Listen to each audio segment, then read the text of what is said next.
Good afternoon and welcome to my presentation on moral dilemmas in social work practice.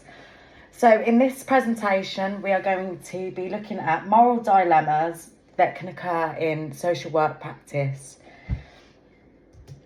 So firstly, I will be explaining what a moral dilemma is and how it can affect a social worker during practice.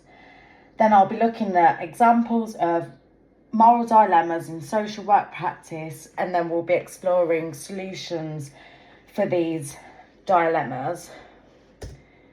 So what is a moral dilemma and how can it affect a social worker during practice? So a moral dilemma occurs when possible causes of action go against an ethical obligation. So choices made involve abandoning moral principle. So conflicting moral obligations make it harder for a decision to be made. So in social work practice, the most common sort of predicaments that happen are things such as best interest versus autonomy. So this is where a social worker will make decisions based on the client's best interests because the client doesn't have the capacity to make those choices in that moment. It does say online that there are 3 elements of autonomy, which is agency, independence and rationality. So on the absence of one or all of those things, the social worker will take it upon themselves to choose what is in the client's best interest. So these ethical dilemmas require a social worker to exercise critical thinking to make the right choices. So one of my examples of a moral dilemma in social work practice pertains to boundary issues. So a dual relationship is a relationship with a client outside of practice. In some situations, a dual relationship can be unethical. So in this case that we're going to discuss, it can't be helped. So the client has moved into the same street as their social worker. This happens more often than you think. There are many social workers that live within the vicinity of their clients. So sometimes, bumping into people, it can't be helped. But this client has approached the social worker to discuss their case, which obviously has put the social worker in a moral dilemma. They want the social worker to feel comfortable, the client, to feel comfortable to speak to them and approach them, but they also need to set boundaries. The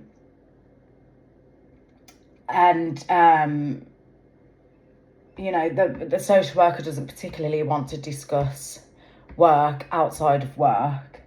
So in this case, the dual relationship can't be avoided as they are neighbours. So they are forced to interact. However, not all dual relationships are conflict of interest, but because of its potential to cause conflict of interest, it is best to set boundaries.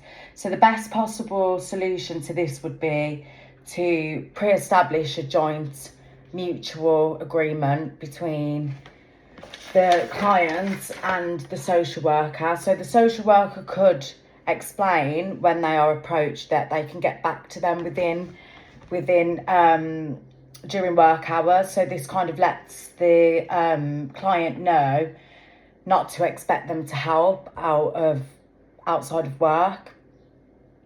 Setting those boundaries is really important. I should also add that dual relationships can occur either before, during or after services. So because of their potential to cause conflict of interest, it's always best to set boundaries. Another example that I'm going to discuss is confidentiality versus duty to warn, and this is another common dilemma. So in this case, there's a young person whose client has fresh cuts to their arms, and this client has a history of self-injurious behaviour. When asked about the injuries, the client admits to the social worker that they have actually been cutting themselves, but they beg the social worker not to disclose this information with anyone and to keep it a secret. The Article 8 of the European Convention on Human Rights Act, it says that everyone, including children, have the right to confidentiality. First, the service user safety and wellbeing is top priority.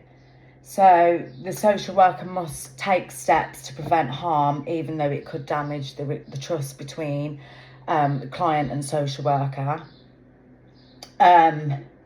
So the solution would be sort of balancing confidentiality with the need to protect the person from harm. But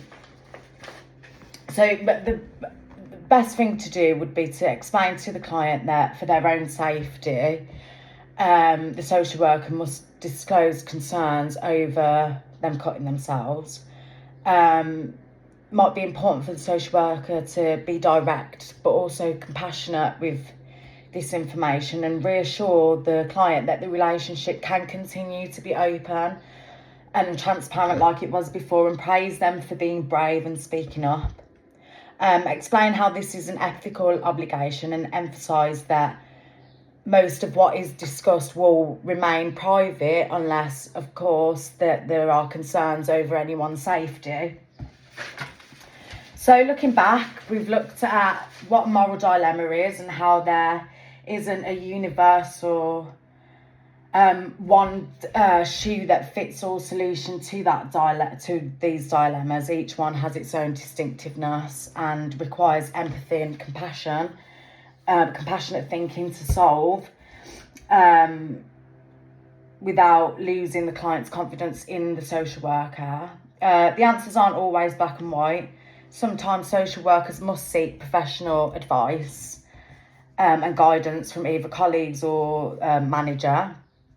And it's important for social workers to prepare for potential moral dilemmas so that when the challenge arises, finding clear solutions could be more straightforward in the future. So thank you.